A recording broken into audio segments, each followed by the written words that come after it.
I'm glad to be back. Anyways, I cannot believe it's 2023. I'm so excited to see what this year has in store. Anyways, welcome to another episode of Murders, Mysteries, and More. My name is Kaylee. My name is Desi. Be sure to like and subscribe, and don't forget to hit the bell next to the subscribe button to turn on post notifications. Before we get into this case, we always encourage those who have useful information to any unsolved case, please report it to your local police and sheriff department. Today we're going to be exploring the suspicious death of Shanquella Robinson. Shanquella Robinson was born in Charlotte, North Carolina, and a week from today she would be celebrating her 26th birthday. She was 25 years old when she disappeared, and she graduated from Winston-Salem University. She was very bright, she was an entrepreneur, and in 2022 she had not one but two successful businesses. First of all, she had Exquisite Babies. So Exquisite Babies was a business where she would braid hair for little girls. And then she also had Exquisite Boutique, where she sold women's clothing. She also was a very loyal person. She always had her friends' backs. Robinson's mother even states in an interview, she was a good person. She had a good heart. She loved everybody. End quote. She also talked about how she went to college for business and she never did anyone wrong. Shanquella Robinson went on a vacation trip in Cabo, Mexico. However, later on we're going to discuss how these people that were her so-called best friends were not the best friends for her, like the best people for her. This was a planned trip for Cabo San Lucas to celebrate the birthday of two people that went on this trip, which they were Dejanay Jackson and Nazar Wiggins. Khalil Cook was close to Robinson, and her mother did not know much about this group of friends that she had. October 28th of 2022, 6 out of the 7 of them flew to Mexico. They stayed at the Cabo Villas Resort. Wiggins was the 7th person, and he arrived on October 29th, so a day later, at the villa that the group stayed at. Since Robinson's death, it has been removed, and this villa that they stayed at was actually really nice. It had a hot tub, a pool, 5 bedrooms, and it had 4.5 bathrooms. On the day of arrival, the group all spent the day drinking, hanging out, swimming, just having a good time overall. Robinson did post a lot of photos and videos that night on her Instagram, just showing how much of a great time she was having with everyone. However, there was a really disturbing video on her Instagram story. So at 8:45 p.m. there was a photo of her passed out on the hammock. Khalil actually posted this, and in this video he says, "Got our first dead body. Body, body, body. She threw for," mocking her, and this was before she even died. And then when she woke up, she did put a bunch of more posts on her Instagram about just her trip in Cabo. Even at the time Robinson was not dead, why do you think that Khalil posted a video of her passed out and joked about her being dead? I feel like, some people could say this could be a foreshadowing event, but I feel like they did it just to, make fun of her or to throw, like a little joke at her for some odd reason, just because she was passed out on a hammock. I think it's really weird that they said that, though, because normal people don't say shit like that. But, we don't know what these people are really like, of course. We just know from what we've heard and their actions and all that stuff with this that these people are really weird. Yeah, I definitely agree that it's super odd that her own so-called friend was posting that video of her. Like, that's definitely a little bit shady. But again, he could have just did it meaning no harm. However, unfortunately, that was not, the case. But moving on from that, Robinson did talk to her mom after she woke up the next day and said that they're having a dinner with a private chef and that everything was going great. But according to her mother, she said that she sounded happy And her mom told her that she loved her and to have a good night and that she would talk to her tomorrow. So the next day, Robinson was excited to have even more fun. But then a video of Robinson has surfaced around through the media and all stuff of her walking around the villa looking for her so-called friends. And they were all in a room without her. Which is very strange because, why would your friends sit in a room without you unless they were talking shit? Well, I was going to say unless she had already been in the room and told them she was going to be back, but that's not what happened. So why did they sit in a room and talk without her? I think the main reason why they probably went and sat in a room and talked without her because they were probably talking shit about her. Honestly, from what I've gotten from this story is that they have a very weird friendship and that unfortunately it seems like Shanquella is more like the seventh wheel or whatever, and that they tend to kind of like leave her out of stuff. So I definitely think that they were talking crap about her. Maybe because she had these successful businesses and they were jealous of her. Something along those lines. So, because of this, there was a bunch of speculations that have surfaced around about the people making plans without her. It is extremely odd that they are all in this room without her.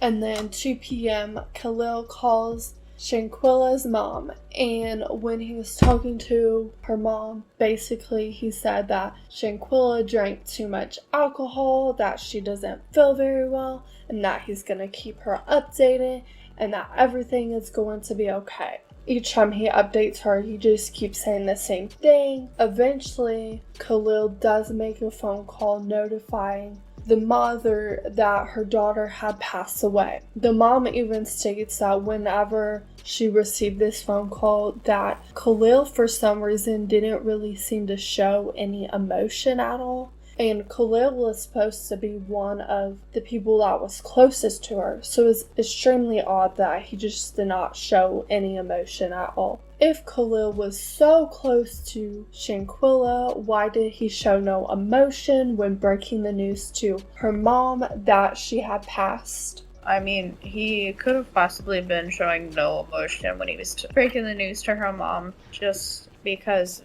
maybe he just wasn't like an emotional person or anything like that, even if they were super close. Or he could have been hiding behind his emotions in order to have this kind of talk with her mom, knowing that she would be the one who would be breaking down probably more than he would have been. That's true.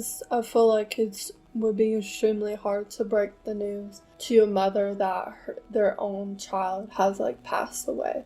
But it also is a little bit strange too that he just, you would think if they were close that there would be a little bit of emotion. But again, everybody's different. Yeah, everybody's different. But her so-called friends after that did pack up and leave Cabo, leaving her body in Mexico without making arrangements. Khalil did give her mother Shanquella's bags, and he once again said her death was from alcohol poisoning. Of course, like any mother, she didn't believe that, but each person from the group came to visit her, and not shockingly enough, they had different stories of what happened. One story was that she was found in the bathroom by a maid, and that's when they found out she died from alcohol poisoning. Others said that she was found in the bed unconscious, but nobody was truly consistent with her stories. Why did her friends, considering these were her friends, decide to immediately leave Mexico and leave her body behind? So whether or not they premeditated this or not, or whether or not all of them were involved, the thing is that they probably decide to leave her body because they were maybe fearful as if they would have stayed and that maybe the mother would have or the parents would have been really questioning them. But in result, even though they ended up leaving her like that, it just made them seem even more suspicious. Also, they could have decided to leave her because maybe they did not give an absolute shit about her or care about really what happened to her. So they thought, well, if we just leave her in Mexico, maybe nobody is going to find her and we'll just make something up. I know this would be a stretch, but maybe the Mexican cartel's involved or some shit like that, or they kidnapped her, whatnot. But the truth always comes out. So I think that they just did not give an absolute shit and just left her body there. Which is sad. Yes, it's very, very unfortunate. So her father, Bernard, called the villa immediately because obviously he wanted to get his daughter's body back so he could have a funeral and all that stuff and actually grieve. And it took him several days to find someone from the resort who even spoke English. Now, I know this is like in Mexico, so it is possible that someone may have not been able to truly speak English at the resort. However, it's definitely like a little bit crazy that it took him such a long time. He even says when he called, he was placed on hold with a woman from management. However, even though like it is possible that no one spoke English there, this is a very popular tourist destination, so you would think that there would at least be someone there that could speak English. And then he finally did get a hold of a woman eventually, and the woman even said that Shanquella did not in fact die from alcohol poisoning, which basically conflicts with what her friends are saying. And in fact, she goes on to say that Shanquella actually died from breaking her neck. Her mother received an anonymous call. In the anonymous call, they said that there was a fight between the group and Shanquella. Because of this, the mama knows that her so-called friends were not telling the entire truth. She confronted the group of people about this, and they all denied that. Well, on November 5th, her death certificate was issued, but on November 4th, the autopsy was done. It was performed by Mexican Secretariat of Health, and her cause of death was severe spinal cord injury and atlas luxation.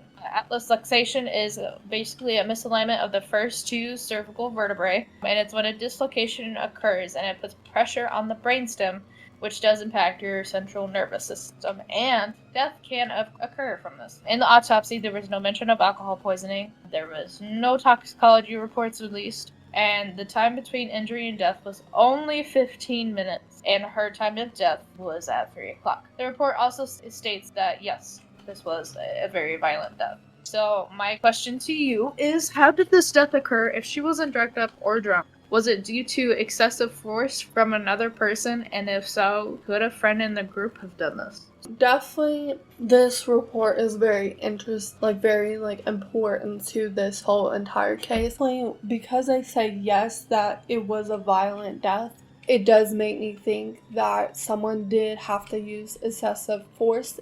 Also because her neck was broken, and breaking someone's neck is very violent, and you have to really use excessive force in order to do that. So it definitely makes me think that force was for sure used, and I definitely do think that a person in the group could have potentially done this. We're later on going to go more into that, in more detail. Definitely considering the fact of how just shady her friends are overall, just kind of posting those type of stories even if they didn't really mean harm is just kind of weird. The fact to 6 people against one person makes it a lot easier for that person to die. So when the death certificate came out, all her friends suddenly decided to stop visiting her mom. November 11th, the parents decided to make their first statement.